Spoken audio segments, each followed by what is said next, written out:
சிவாய நம. திருச்சிற்றம்பலம். தென்னாடுடைய சிவனே போற்றி, எந்நாட்டவர்க்கும் இறைவா போற்றி. திருவிளையாடல் புராணம் ஆரம்பித்து ஒரு 20வது எபிசோடு இது. நிறைவு பகுதிக்கு வந்துட்டோம். இந்த வாய்ப்பை கொடுத்து ஒவ்வொரு படலத்தின் மூலமும் சுவாமியினுடைய திருவிளையாடலையும் அவர் செஞ்ச அனுகிரகத்தையும் தெரிஞ்சுக்கிறதுக்கு, தெரிஞ்சதை அவங்களோட பகிர்ந்து கொள்வதற்கு எனக்கு ஒரு மிகப்பெரிய சந்தர்ப்பத்தை கொடுத்த சைவ சித்தாந்த கழகம், தமிழ்நாட்டினுடைய சைவ சித்தாந்த கழகத்திற்கு என்னுடைய கோடான கோடி நன்றியை தெரிவித்துக் கொள்கிறேன். எவ்வளவோ இடர்பாடுகள் வந்த போது கூட அசராம உற்ற துணையாக இருந்து எனக்கு எல்லா விதத்திலையும் இந்த நிகழ்ச்சியை நல்லபடியா நடத்தி கொடுக்கறதற்கு முழு ஆதரவு கொடுக்கிற என்னுடைய அருமை சகோதரர் முருகானந்தம் அவர்களுக்கு என்னுடைய மனமார்ந்த நன்றியை தெரிவித்துக் கொள்கிறேன். தேரை இழுத்து கொண்டு வந்து நிலைக்கு சேர்க்கிற மாதிரியான பயணம் இது. வாரம் நல்லா இருக்கு, நல்லா போயிட்டு இருக்கு. ஒரு சில சமயம் எதிரே பார்க்காம ஒரு அன்மேனேஜபிள் சிச்சுவேஷன் வந்துடும். என்ன பண்றதுன்னு தெரியாம, அடடா அடுத்த வாரம் பண்ற மாதிரி ஆயிடுச்சே அப்படி தோணும். ஆனா சுவாமி ஏதோ ஒண்ணு பொழைச்சு போ அப்படின்னு சொல்லி கருணை காட்டுற மாதிரி எல்லா விதத்திலும் சுந்தரருக்காக போனியே, சம்பந்தருக்காக போனியே, எனக்காக வரமாட்டியான்னு கெஞ்சி கேட்டு அழுவாத நான் உனக்காகவும் வரேன் அப்படின்னு சொல்ற மாதிரி, சின்ன பிள்ளைங்களை தூக்கி வச்சு சமாதானப்படுத்துற மாதிரி என்னையும் ஒரு பொருட்டாக, அதாவது நம்மையும் ஒரு பொருட்டாக சுவாமி தன்னுடைய அருளால் நம்மை ஆட்கொண்டார்னு சொன்னா அது மிக இல்லை. ஏன்னா இந்த நேரம் எல்லாம் எல்லார் வீட்லயும் சீரியல் ஓடுது. அக்கம் பக்கம் எல்லா இடத்துலயும் வரிசையா ஒண்ணுல விஜய் இல்ல, ஒண்ணுல சன் இல்லன்னு எதோ ஓடிட்டு தான் இருக்கு. இன்னொன்னு இது டின்னர் டைம் வேற. இந்த நேரத்துல இறை தேடுவதோடு இறையையும் தேடும்பாங்க. அந்த மாதிரி அது சாப்பாட்டு நேரமோ சாப்பாட்டு நேரம் இல்லையோ முடிச்சு செஞ்சு வச்சுட்டோமோ இல்ல வேற ஏதாவது வேலையை பார்த்துட்டே கேட்கவாவது செய்யலாமே அப்படின்னு சொல்லி வீடியோ ஆன் பண்ணாட்டா கூட கேட்டு விஷயத்த பகிர்ந்துக்கிட்டு மறுநாள் எனக்கு அதுக்கு ஃபீட்பேக் கொடுத்து ஆதரவு அளித்த அனைத்து இந்த குழுவின் உறுப்பினர்களுக்கும் கோடான கோடி நன்றி. உங்களுடைய ஆதரவுனாலதான் இதெல்லாமே சாத்தியமானது. இறையருள் இன்னும் கூட நம்மளை பயணிக்க வைக்கும் என்று அன்போடு சொல்லிக்கொண்டு இறுதி கட்டத்துக்கு வந்துட்டோம். மாணிக்க வாசகரினுடைய பிட்டுக்கு மண் சுமந்த லீலை அதை நல்லா பார்த்தோம். அதை எனக்கு இன்னும் கூட அது ரொம்பவே இன்னும் விரிவா சொல்லணும்னு. ஆனா அதுக்கு மேல அதை சொல்லும் போது எனக்கு இந்த இடத்துல ஏதோ அடைச்சிட்டு ஒரு பால் உருண்டு இங்க நிக்கிற மாதிரி, வயிற்றுக்கும் தொண்டைக்கும் உருவம் இல்லாத ஒரு உருவம்னு வைரமுத்து எழுதும் போதெல்லாம் அதுக்கு அர்த்தம் புரியல. அதெல்லாம் வேற அர்த்தத்துல எழுதினாரு. ஆனா சுவாமிக்காக அந்த மாதிரி இங்க ஒரு உருண்டை நெக்குருகி நிக்கும் போது அதுக்கு மேல அதை தொடர முடியல. உண்மை அதுதான். தெரியல, இறையருள். ஒருவேளை திருவாசகத்தை பிற்காலத்துல இன்னும் விரிவா இதே மாதிரி ஒவ்வொன்னா, என்ன 51 இருக்கு இல்லையா, சிவபுராணம், திருவண்ட பகுதி, போற்றி திரு அறவல், அப்படி ஒவ்வொன்னா பார்க்கணும் அப்படின்னாலும் திருவருள் கூட்டி வைத்தால் வருங்காலத்தில் அதை பற்றி யோசிக்கலாம். ஏன்னா அதுக்கு நிறைய ஒர்க் பண்ணணும். சிவபுராணம் விளையாட்டு இல்ல. புதுமைக்கும் புதுமையாய் பழமைக்கும் பழமையான்னு சொல்லுவாங்க. அந்த மாதிரி சிவபுராணம் தொடரதே பெரும் பாக்கியம். ஒருவேளை இறையருள் கூட்டி வைத்தால் அதையும் செய்யலாம். ஒரு விண்ணப்பமா வைக்கிறேன். முருகானந்தம் தம்பி ஞாபகத்தை வச்சுக்கோங்க. இது இப்ப தோணுச்சு. இப்ப கொஞ்ச நேரத்துக்கு முன்னாடி இதை பத்தி பேசும்போது இந்த ஐடியா இல்லாம இருந்தது. மாணிக்க வாசகர் பேரை எடுத்த உடனே திருவாசகம் மைண்ட்ல ஞாபகம் வந்தது. ஆனா அது ஒரு பெரிய ஒர்க்கு, ரொம்ப பெரிய ஒர்க்கு. ஸ்ரத்தையா உழைக்கணும். அதுக்கு தெரியல, அதுக்கு நம்மள சுவாமி எப்படி தயார்படுத்துறாரோ அது அவரு இதுக்கே, அவர் பாதத்துக்கே விட்டுடுவோம். பாண்டியன் சுரம் தீர்த்த படலம். இதை நமக்கு ஏற்கனவே நாயன்மார்களுடைய வரலாறுல ரொம்ப விரிவா பார்த்திருக்கோம். அதனால நான் ஓரளவுக்கு குறைக்கவும் இல்லாம கூட்டவும் இல்லாம முடிஞ்ச வரைக்கும் அதை ஒரு மாதிரி கோர்வையா அழகா கிறிஸ்பா எடுத்துட்டு போலான்னு பாக்குறேன். பாண்டியனுக்கு சுரம் தீர்த்த படலம் நமக்கு எல்லாருக்கும் தெரியும். அரிமர்தன பாண்டியனுக்கு அப்புறம் வந்த பாண்டியன் கூன் பாண்டியன் என அழைக்கப்பட்ட பாண்டியன், நெடுஞ்செழிய பாண்டியன். ஆக்சுவலா பாண்டிய மன்னனுடைய பெயர் நெடுஞ்செழியன்.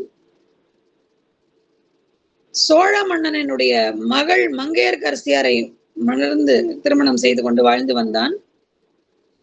ஒரு மேடம் போன் பண்ணி கேட்டாங்க, மங்கையர்க்கரசியினுடைய அப்பா யாருன்னு தெரியுமான்னு. நானும் அவங்களுக்காக, ஏன்னா அவங்க ஏதோ ஒரு எக்ஸாமுக்காக அதை ப்ரிப்பேர் பண்ணிட்டு இருந்தாங்களா, அந்த எக்ஸாம்ல அந்த கொஸ்டின் கேட்டிருந்தாங்கன்னு நானும் எங்கெங்கயோ தேடி பார்த்தேன், எதுலயோ புரட்டி பார்த்தேன். சோழ இளவரசின்னுங்கிற குறிப்பு மட்டும்தான் இருந்ததே தவிர அவங்களுடைய அப்பானுடைய பேர் இல்லை, இந்த பார்க்கும்போது ஞாபகம் வருது. ஆக சோழ இளவரசியான மங்கையர்க்கரசியை மணந்து கொண்டு பாண்டியன் ஆட்சி செய்து வருகிறான். இவ்வளவு காலமும் சிறப்பாக செய்த ஆட்சின்னு ஒவ்வொருத்தரையும் வாய் மூடாம சொல்லிட்டு வரோம். ஆனா இந்த கூன் பாண்டியனுடைய ஆட்சி சிறப்பாக இருந்ததா என்றால் சிறப்பாக இல்லை. அவ்வளவெல்லாம் சொல்லிக்கிற மாதிரி இல்லை. ஏன்னா பாண்டியன் சமணத்தை தழுவி விட்டான். சமண மதத்தை தழுவியதோடு இல்லாமல் மக்களையும் சமண வழியில் பின்பற்ற சொல்லி இப்பெல்லாம் சொல்லுவாங்க ஒரே டார்ச்சரா இருக்குப்பான்னு, அந்த மாதிரியான வேண்டாத கட்டளைகள். மக்களுக்கு பிடிக்குதோ பிடிக்கலையோ சமணத்தை தழுவுறதுங்கிறது மக்களால ஏற்றுக்கொள்ளவே முடியவில்லை. ஒவ்வாததை எடுத்துக்கொண்டால் எப்படி அது வாந்தியாக வெளியில வந்து விடுமோ அந்த மாதிரி மக்களினுடைய மனநிலைக்கு எதிராக நடந்த ஒரு விஷயத்தை அவர்களால் ஜீரணித்துக் கொள்ள கூட முடியவில்லை. அதுதான் உண்மை. அவங்களுக்கு அது ஜீரணமே ஆகல. இதை எப்படி இதுல இருந்து வெளியில வர்றதுங்கிறதும் அவங்களுக்கு தெரியல. சரி, இறைவனுடைய படைப்பு தானே எல்லாமே, ஏன் சமணர்களை மட்டும் நம்ம வெறுக்கணும் அப்படின்னா, சமணர்கள் மேல நமக்கு எந்த விதமான வெறுப்போ கோபமோ இல்லை. இந்த முடிவெல்லாமே அவர்களாக தேடிக்கொண்டது. கடைசியில அவங்களுக்கு நடந்த முடிவை அவர்களாக விரும்பி ஏற்றுக்கொண்டது. ஏன் சமணர்களை நம்ம வந்து வேண்டான்னு ஒதுக்கி வைக்கிறோம் அப்படின்னா, அவங்க கண்டு முட்டு கேட்டு முட்டுன்னு சொல்லி ஒரு பழக்கத்தை நடைமுறைப்படுத்தி கொண்டார்கள். முட்டு என்பது தீட்டுங்கிற வார்த்தை. அந்த அர்த்தத்துல எதை கண்டால் தீட்டு, எதை கேட்டால் தீட்டு. எதிரிலே திருநீர் அணிந்து வந்து கொண்டிருக்கிற ஒரு சிவனடியாரை கண்டால் தீட்டு, உடனே போய் குளத்துல முழுகிடணும். யாராவது நடந்து போகும்போது அக்கம் பக்கம் போகும்போது அரகரா சிவசிவா நம பார்வதி பதையே நம சிவாயா சிவாய நம திருச்சிற்றம்பலம் இப்படியெல்லாம் சொல்லிட்டா போச்சு, காது ரெண்டையும் பொத்திப்பாங்க. கேட்டுட்டாங்களாம், சிவநாமத்தை காதுல கேட்டுட்டாங்களாம், உடனே ஓடி போய் குளத்துல முங்கி எந்திரிச்சிருவாங்க. எது தீட்டுன்னு உண்மையாவே விளக்கம் தெரியாத என்ன சொல்றது அறிவியலிகள்னு தான் சொல்லணும் அவங்கள. உண்மையான தீட்டு எது அப்படின்னா கோபம், மோகம், மதம், ஆச்சரியம்னு சொல்லக்கூடிய அகங்காரம், கோபம், பேராசை, என்னை மீறி யாரும் இல்லைங்கிற அந்த ஆணவம், அசூயை, யாருமே அதாவது அடுத்தவங்களை பார்த்து வயிறெறியக்கூடிய அந்த ஒரு மதம் ஆச்சரியம்வாங்க. கோப லோப மோக மதம் ஆச்சரியம்னு சொல்லுவாங்க. குரோதம் அடுத்தவங்க மேல காரணமே இல்லாம எழிஞ்சு விழறது. கோபம் எல்லாத்துக்கும் கோபப்படுறது.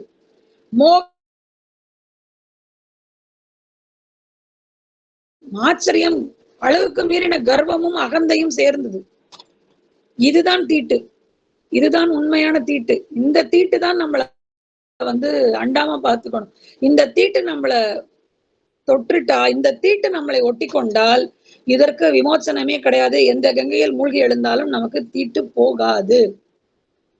ஆனா அவங்களுக்கு அது தீட்டா படல. இது எல்லாத்தையும் அவங்க மனசுக்குள்ளேயே வச்சிருந்தாங்க. இதையெல்லாம் தூக்கி வெளியில போடாம சிவநாமத்தை கேட்டாலோ கண்டாலோ கண்டு முட்டு கேட்டு முட்டுன்னு சொல்லி ஒரு பழக்கத்தை மக்களிடையே புகுத்தி கொண்டிருந்தார்கள். மன்னனை தனக்குள்ளே வைத்துக் கொண்டு மன்னனை ஆட்டி படைத்தார்கள். மக்கள் அதனாலதான் தவிச்சு போனாங்க. மன்னன் இப்படி இருக்கானேன்னு சொல்லி மங்கையர்க்கரசிக்கு தாங்க ஒண்ணாத துயரம். அவளுக்கு என்ன பண்றதுன்னே தெரியல. தினம் சுவாமி கிட்டக்க போய் முறை செய்யறா. ரொம்ப அழுகையோட வேண்டா, என் கணவன் ஏன் இப்படி மதம் அதாவது ஒரு தலைமுறையா வந்துட்டு இருக்கிற பாண்டிய வம்சம் என்னுடைய கணவனால் தடம் மாற வேண்டுமா? இப்படி கூட ஆகுமா? நீ இருந்து அரசாட்சி பண்ணி ஆரம்பிச்சு வச்சது நீ இல்லையா? உக்ரபாண்டியனுக்காக சோமசுந்தர கடவுளாக சோமசுந்தர பாண்டியனாக வந்து இந்த பாண்டிய வம்சத்தை தழைக்க வச்சது நீ இல்லையா? வளையத்தோஜ பாண்டியனுக்கு மருமகனாக வந்த நீ இல்லையா அரசாட்சி பண்ண? அதுக்கப்புறம் உனக்கு அப்புறம் வந்த அந்த சந்ததிகள் இப்படி ஆகலாமா? இன்னும் பாண்டிய வம்சம் தழைக்க வேண்டாமா? அப்படின்னு அவ தினம் கதறும் போது கோவிலுக்கு சீர்காழியிலிருந்து ஒரு அந்தனர் வருகிறார். இந்த தாயார் அதாவது மங்கையர்க்கரசியார் சுவாமியிடம் கண்ணீர் விட்டு கதறி முறையிடுவதை அவர் கேட்டுக்கொண்டே இருக்கிறார். மகாராணி உங்களை மன்னிக்கணும் நான் குறுக்க பேசுறதுக்கு. எதுக்குமா இவ்வளவு கவலை? எதுக்கு கண்ணீர் ஆறா பெருகுது? ஏன் ரொம்ப கவலையோட இருக்கீங்க போல இருக்கே. தினம் வந்து முறையிடுவீங்க போல இருக்கே. உங்களுக்கு என்ன பிரச்சனைன்னு கேட்கும்போது, விஷயத்த சொல்றா. சொல்லிட்டு நீங்க யாருன்னு கேட்கிறா. என் ஊர் சீர்காழின்னு. உங்க ஊர்ல என்ன விசேஷம் அப்படின்னு கேட்கிறா. எங்க ஊர்ல என்ன விசேஷம்? ஞானசம்பந்தர் தான் விசேஷம். 3 வயசு குழந்தைக்கு உமையம்மையே வந்து பால் குடுத்தா. அந்த ஞானப்பால் குடித்த குழந்தை தேவாரம்ங்கிற பாடல் வகையை பாட ஆரம்பித்தது. ஊர் ஊரா போய் பாடுது. கோவில் கோவிலா போய் பாடுது. பாடுற இடத்துல எல்லாம் அதிசயம் நடக்குது. கல்லும் கரையுது, மண்ணும் பொன்னாகுதுன்னு சொல்லி இப்படி சொல்லும்போது ஒரு வெளிச்சம் பிறக்கிறது மங்கையர்க்கரசிக்குள். மங்கையர்க்கரசியார் குலச்சிறை நாயனாரை கூப்பிட்டு உடனடியாக இந்த அந்தணருக்கு ஒரு ஓலை தயார் செய்து கொடுங்கள். இந்த அந்தணர் போய் திருஞான சம்பந்தரை அழைத்து கொண்டு வரட்டும்னு சொல்லி அந்த அந்தணர்கிட்ட குலச்சிறையாரை விட்டு ஓலை தயார் பண்ணி தர சொல்றாங்க. அந்த அந்தணரும் சந்தோஷமா அதை கொண்டு போய் எங்க வேதாரண்யத்துல நாவுக்கரசரோட இருக்காரு சம்பந்தர். கதவை எல்லாத்தையும் திறந்த கதவை மூடிட்டு இப்படியும் அப்படியுமா எல்லா கேமும் விளையாடிட்டு அக்கடான்னு உட்காந்து அமர விசிராந்தியா இருக்கிற அந்த காலகட்டத்துல இந்த ஓலை வந்து சேருது. சம்பந்தர் நான் கிளம்புறேன்னு சொல்லும்போது நாவுக்கரசருக்கு ஏற்கனவே சமணர்களை பற்றி நிறைய தெரியும். அதனால எப்பா வேண்டாம், நாளும் கோளும் சரியில்லைங்கிறாரு. இல்லப்பா எனக்கு ஒண்ணும் பண்ணாதுன்னு சொல்லி வேயூர் தோழிப்பங்கன் பாடிட்டு சம்பந்தர் கிளம்பி வர்றாரு. சம்பந்தர் கிளம்பி மதுரைக்குள்ள வரும்போதே அந்த கோபுரம் தெரியுது. அவருக்கு அந்த பாண்டிமாதேவியினுடைய அவளுடைய கண்ணீர் புரிகிறது. மங்கையர்க்கரசி வளவர்கோன் பாவை. வளவர்கோன் பாவைன்னு சொல்லும் போது இதுல 2 அர்த்தம் இருக்கு. வளவர்கோன் பாவைன்னு சொன்னா வளவன்கிறது சோழ நாட்டு மன்னனுடைய பேரு. அப்போ இன்டைரக்டா சோழ மன்னரனுடைய ஏதோ ஒரு வளவன்னு முடிகிற ஒரு சோழ பேரரசனுடைய மகள்னு வச்சுக்கலாம். இப்படி இருக்கக்கூடிய மங்கையர்க்கரசியை எதிர்கொண்டு அழைக்கிறதுக்காக வராங்க. சம்பந்தரை பாக்குறாங்க, விஷயத்த சொல்றாங்க. அந்த பிஞ்சு முகத்தை பார்த்த உடனே மங்கையர்க்கரசியாருக்கு அப்படியே கண்ணுல தாரதாரியா தண்ணி வருது. காலில் விழுந்து கதறி அழறா, என் கணவரை காப்பாத்தணும்னு. சம்பந்தர் அரண்மனைக்கு வரவழைக்கிறதுக்கு முதல் நாள் ஊர்ல இருந்து வந்த பிரயாண கலைப்பு போக மடத்துல தங்க வைக்கப்படுறாரு. சமணர்களுக்கு விஷயம் தெரிஞ்சு மடத்துக்கு தீ வைக்கிறாங்க. அதாவது எறும்ப கூட கொல்லக்கூடாதுன்னு நினைக்கிறவங்க சாப்பாட்டுல விஷம் வைப்பாங்க, மடத்துக்கு தீ வைப்பாங்க, ஆளை கொலை பண்றதுக்கு அத்தனை விதமான மந்திர தந்திரமும் மணி மந்திரம் ஔஷதம் இந்த 3யுமே அவங்க பிரயோஜனப்படுத்துவாங்க. மனிதர்களை கொல்றதெல்லாம் அவங்களுக்கு பெருசாவே தெரியாது. ஒரு எறும்ப மிதிச்சுட்டா, ஒரு கொன்னுட்டா போச்சு, பூமி தலைகீழா சுத்தின மாதிரி தீட்டு வந்துடுச்சு, பாவம் வந்துடுச்சுன்னு அந்த கத்துவாங்க. உயிரின் மேல் அக்கறை இருந்தா ஒரு மனிதனுக்கு இருக்கிற இடத்துக்கு தீ வைக்கலாமாங்கிற யோசனை கிடையாது. அப்படி இருந்தா நாவுக்கரசர் அவங்க அவ்வளவு துன்புறுத்தி இருக்க மாட்டாங்களே இல்லையா? அவங்களுக்கு எது ஜீவகாருண்யம்னே தெரியாமல் முட்டாள்தனமான மூர்க்கத்தனமான கொள்கை இருந்ததுனால்தான் சமணம் அடியோடு அழிந்தது. இப்படியாக சமணர்களுடைய மடத்துக்கு தீ வைக்கிறாங்க. சமணர் அதுல இருந்து தப்பிச்சிடுறாரு. அந்த தீ பையவே சென்று பற்றுக பாண்டியனைன்னு சொன்னதுனால சூளை நோயாக தாக்குகிறது மன்னனை. அப்ப கூட மாணிக்க வாசகருக்கு பாருங்க, இந்த பைய போங்கிற வார்த்தை வந்து மதுரையில மட்டும்தான் உண்டு. பார்த்து பைய போப்பா அப்படிம்பாங்க, மெதுவா போ. பையவே சென்று பாண்டியனை யோசிச்சு பாருங்களேன். அந்த தீ வேகமா பற்றிட்டா, ஒருவேளை மன்னன் வெந்து சாம்பல் ஆயிட்டா, அதனால மெதுவா வெப்பு நோயா போய் தாக்கு, தீராத வயிற்று வலி. சமணர்கள் ராஜாவுக்கு நாங்க வைத்தியம் பண்றோம் அப்படின்னு சொல்லி இறங்குறாங்க. மங்கையர்க்கரசியார் சொல்றாங்க, ஞானசம்பந்தர் வந்திருக்காரு, அவர் வைத்தியம் பண்ணுவாருன்னு. இப்ப மன்னனோட உடம்ப கூரா பிரிக்கிறாங்க. வலது பக்கம் உனக்கு, இடது பக்கம் எனக்குன்னு.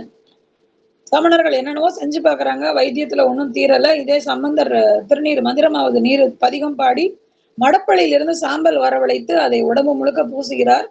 குணம், அவருடைய பக்கம் குணமாகிறது. மன்னனுக்கு புரிகிறது எங்கேயோ தப்பு நடக்குதுன்னு. நான் சைவத்துக்கே மாறுறேன், இந்த பக்கத்து நோயும் தீர்த்துருங்கிறாரு. செஞ்ச தப்புக்காக மன்னிப்பு கேட்டுக்கொள்கிறார். இப்போ மன்னன் பூர்ணமாக குணமடைகிறார். இந்த பூரணமாக மன்னன் குணமடைவதிலிருந்து சைவத்துக்கு மாறுகிறார்.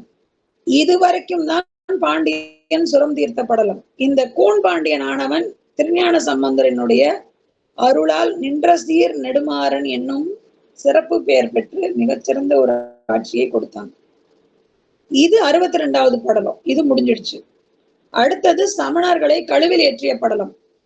இப்போ கூன் பாண்டியன் நின்ற சீர் நெடுமாறன் ஆகி சைவத்தை தழுவியதுனால சமணர்களால ஏற்றுக்கொள்ள முடியல. அவங்க திரும்ப ரொம்ப போட்டியும் பொறாமையும் பட்டு திரும்பவும் சம்பந்தரை வாதுக்கு அழைக்கிறார், திருஞான சம்பந்தரை. அனல்வாதமும் புனல்வாதமும் பண்ணணுங்கிறாங்க. நெருப்புல நாங்க எழுதினதையும் போடுறோம், நீங்க எழுதினதையும் போடுங்கங்கிறாங்க.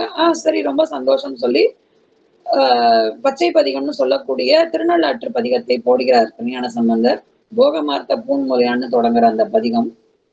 அந்த ஏடு அப்படியே நெருப்புல போட்டது மாதிரியே இருக்கு. ஒண்ணுமே ஆகல. சமணர்களினுடைய ஏடு சாம்பலாகி போனது. நெருப்பிலிருந்து அப்படியே வெளிவந்ததால் அந்த ஏட்டுக்கு பச்சை பதிகம்னு, அந்த பதிகத்திற்கும் அந்த ஏடும் சிறப்பு பெற்றது. அந்த பதிகத்திற்கு பச்சை பதிகம் என்று பெயர். இதுல தோத்து போயிட்டாங்களா? இதுக்கெல்லாம் ஒத்துக்க மாட்டோம். நெருப்புல வேணா நீ ஜெயிச்சிருக்கலாம். ஆனா நீர்ல உன்னால ஒண்ணுமே ஜெயிக்க முடியாது. வேணா நீ வந்து பாருன்னு சொல்லிட்டு வைகை ஆற்றங்கரையில கொண்டு போய் இவங்க எழுதின ஓலைச்சுவடிகளையும் தூக்கி போடுறாங்க. அவர் எழுதின ஓலைச்சுவடியையும் தூக்கி போடுறாங்க. வாழ்க அந்தணர்ங்கிற அந்த தேவாரம் எழுதிய அந்த ஓலைச்சுவடியை தூக்கி வைகை ஆற்றங்கரையில போடுகிறார்கள். ஏடு போற போக்குல அப்படியே குதிரை வீரர்கள் ஃபாலோ பண்ணிட்டே போறாங்க, அந்த ஏடு எங்க போகுதுன்னு. சமணர்களுடைய ஏடு ஒரு கட்டத்துல சுழியில சிக்கி அடியில போயிடுச்சு. ஞானசம்பந்தரனுடைய ஏடு எதிர்த்து அக்கறை ஏறியது. குதிரை வீரர்களும் அக்கறை போய் அடைந்தார்கள். அந்த இடம் திரு ஏடு அகம்.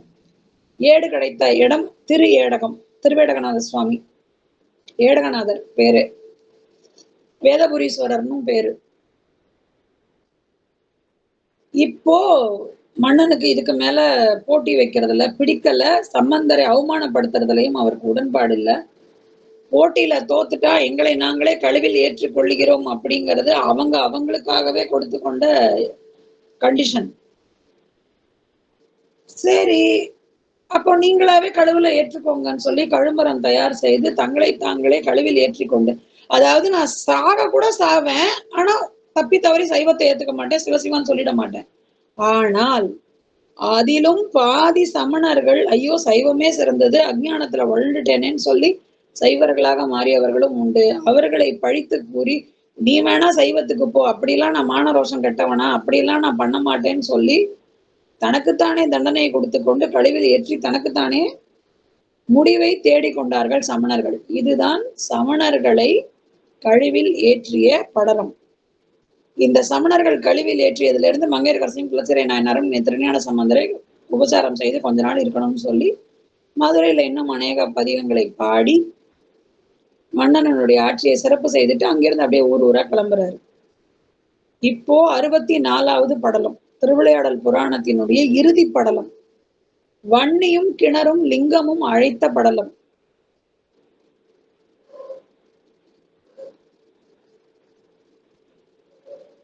இந்த ஆரம்பிக்கிறது வந்து காவிரி பூம்பட்டினத்துல. காவிரி பூம்பட்டினத்துல மிகச்சிறந்த வணிகன் ஒருத்தன், தனமன் அப்படிங்கிற சொல்லுகிற ஒரு வணிகன், அவனுக்கு ஒரு மகள் உண்டு. தன்னுடைய தங்கை மகனுக்குத்தான் தன்னுடைய மகளை, தனவந்தன் அவன் பேரு, தன்னுடைய தங்கை மகளை தன்னுடைய தங்கை மகனுக்கு கட்டி கொடுக்கணும்னு சின்ன வயசுலயே முடிவு பண்ணது. கால சூழ்நிலையால அந்த தங்கை மகனுக்கு வேறொரு இடத்துல கல்யாணம் நடந்துருது. அதை இவங்க எதுவும் தப்பா சொல்லல. ஆனால் என் பொண்ணு என் தங்கை மகனுக்கு தான் அப்படின்னு வாக்கு கொடுத்துட்டதுனால அந்த பொண்ணு என்னைக்கானாலும் அவனுக்கு தான் சொல்றாங்க. அவன் அங்க குடும்பம் நடத்திட்டு இருக்கான் மதுரையில. ஒரு கட்டத்துல அந்த பெண்ணினுடைய தந்தையார் நோய்வாய்ப்பட்டு இறந்து போகும் தருவாயில் ஊரை கூப்பிட்டு என்னுடைய மகள் என்னுடைய தங்கை மகனுக்கு தான் சொந்தம், அவன் ஏற்கனவே திருமணம் ஆனாலும் கூட உறவு விட்டு போக கூடாது, அவன் இவளை ஏற்றுக்கொள்வதற்கு ஊரார்கள் வழி செய்ய வேண்டும், நான் போயிட்டா கூட நீங்கெல்லாம் இருந்து இந்த கல்யாணத்தை நடத்தணும் அப்படின்னு சொல்லிடுறாரு. சொல்லிட்டு கொஞ்ச நேரமும் கொஞ்ச நாளோ கழிச்சு அவர் இறந்துடுறாரு. ஆனா அவர் சொன்ன வார்த்தை ஊர் மக்கள் கவனிச்சுட்டாங்க. கணவன் இறந்த துயரத்துல தாயாரும் இறந்து விடுகிறாள். அந்த குழந்தை அனாதையா நிக்குது. இந்த தகவல் மதுரைக்கு வருது. தன்னுடைய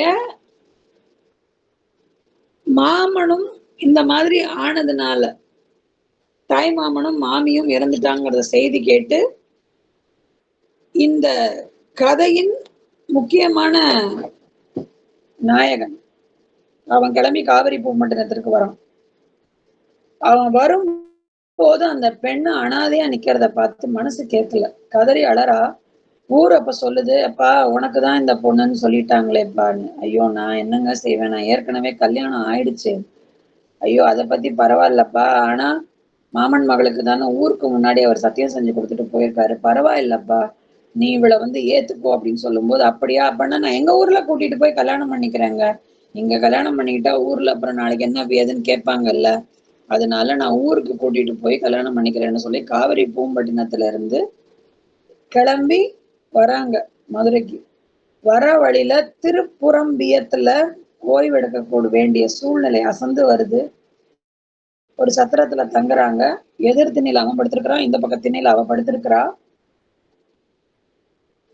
இப்போ நள்ளிரவுல ஏதோ ஒரு அரவம் சவுண்டு. கொஞ்ச நேரத்துல பொழுது விடியற நேரத்துல கண் திறந்து பார்த்தா இவ எந்திரிச்சிட்டா, அவன் இன்னும் எந்திரிக்கல. ஏதோ ராத்திரி ஏதோ சலசலப்பு கேட்டது. அசதியில தூங்கிட்டாளே தவிர அவளால என்னன்னு பார்க்க முடியல. கண் விழித்து பார்த்தால் வாயில் நுரை தள்ளியபடி தன்னுடைய மாமன் இறந்து கிடக்கிறான். அவ கதறி அழறா. என்ன பண்றதுன்னு தெரியல. அந்த ஊர் ஃபுல்லா திரண்டுடுச்சு. என்ன ஏதுன்னு என்ன நடந்ததுன்னு கேக்குறாங்க. இந்த மாதிரி எங்க அப்பா இவருக்கு தானே சொல்லியிருந்தாங்க. நான் இவரோட ஊர்ல போய் ஏன்னா இவங்களுக்கு மாமனுக்கு ஏற்கனவே கல்யாணம் ஆயிடுச்சு. அதனால அங்க இன்னொருத்தவங்க மூத்தவங்க இருக்காங்க இல்லையா, அவங்கள்ட்ட உத்தரவு வாங்கிட்டு கல்யாணம் பண்ணணும்னு காத்திருந்தோம்.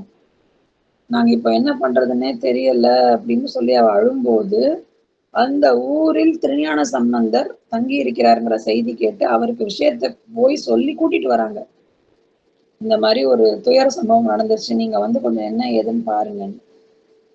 அவர் என்ன ஏதுன்னு கேக்குறாரு. இவள் எல்லாமே நடந்தது எல்லாத்தையுமே சொல்றா.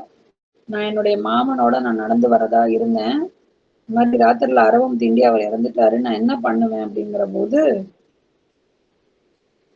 நான் அந்த இடத்துல ஒரு பதிகம் பாடுறாரு. பதிகம் பாடுனதுக்கு அப்புறம் அவன் தூங்கி எந்திரிச்ச மாதிரி எந்திரிக்கிறான். எந்திரிச்ச உடனே சொல்றான், என்ன நடந்ததுன்னு. இந்த மாதிரி ராத்திரி உனக்கு பாம்பு தீண்டிட்டது. இப்ப விஷம் போயிடுச்சு. நீ அந்த பெண்ணை கல்யாணம் பண்ணிக்கோ. நான் எப்படி கல்யாணம் பண்ணிப்பேன்னு. இல்லப்பா பரவாயில்ல. அந்த பொண்ணு அனாதையா நீ இப்போ கல்யாணம் பண்ணிட்டு கூட்டிட்டு போனா ஊரு உன்னை எதுவும் சொல்லாது. அந்த பெண்ணுக்கும் பாதிப்பு இருக்காது. இன்னும் கொஞ்சம் தூரம் வேற போகணுங்கிற. கல்யாணம் பண்ணாம கூட்டிட்டு போனாதான் ஊர் ஏதாவது சொல்லும். இந்த ஊர் மக்கள் சாட்சியாக அதோ இருக்கு பாரு, ஒரு கிணற்றடியும் வன்னி மரமும் அதுக்கு பக்கத்துல சிவலிங்கமும், அத மூணையும் சாட்சியா வச்சு நீ திருமாங்கல்யம் அணிவித்து அவளை கல்யாணம் பண்ணுன்னு திருஞான சம்பந்தர் சொல்றார். சம்பந்தர் பேச்சுக்கு மறுபேச்சு இல்லாம அந்த வாணிகன் தன்னுடைய மாமன் மகளை திருமணம் செய்து கொண்டு வீட்டுக்கு கூட்டிட்டு வரான். வீட்டுக்கு கூட்டிட்டு வந்தா முதல் மனைவி பேயாட்டம் ஆடுறா. அவளுக்கு பிடிக்கல. ஆனா ஊரு இந்த மாதிரி நடந்த விஷயம்ங்கிறதுனால நீ பொறுத்துதான் போகணும் அப்படின்னு சொல்றாங்க. கால ஓட்டத்துல இளையவளுக்கும் மகன் பிறக்கிறான். பெரியவளினுடைய பிள்ளைகள் ரொம்ப முரடா இருக்காங்களாம். இது ரெண்டுக்கும் அடிக்கடி சண்டை வருது. அதாவது மூத்தார் தாரத்து குழந்தைகள் இரண்டாம் தாரத்து குழந்தையை அடித்து விடுகின்றனர். இந்த குழந்தை ஓடி அழுகுது. அம்மா என்ன அண்ணன்கள்லாம் அடிச்சுட்டாங்கம்மா. ஐயோ இப்படி அடிக்கலாமா, அவனும் உங்க தம்பி தானே அப்படிங்கிற போது இவங்களுக்குள்ள சண்டை வருது. யாரடி இவன் தம்பி, எனக்கு என் வீட்டுக்காருக்கு பிறந்தவங்க மட்டும்தான் பிள்ளைங்க, உனக்கு பிறந்தவங்க எல்லாம் பிள்ளைங்க கிடையாது அப்படின்னு அந்த சொல்லுவாங்கல்ல, பேச்சு வழக்குல சக்களத்தி சண்டைமாங்கல்ல, அந்த சண்டை விபரீதமா போகுது. எங்க இருந்தோ ஒட்டிக்கிட்ட உனக்கும் இதுக்கும் சம்பந்தம் இல்லை, நீ தாலி கட்டின மனைவியே கிடையாது, உனக்கு அங்கீகாரமே கிடையாது, நீ இந்த வீட்டை விட்டு வெளியில போ, இந்த மகனை அழைத்து கொண்டு வெளியில போன்னு நிர்தாட்சிணியமா கழுத்தை பிடிச்சு வெளியில தள்ளுறா. அந்த நேரத்துல கணவன் வீட்டுல இல்ல.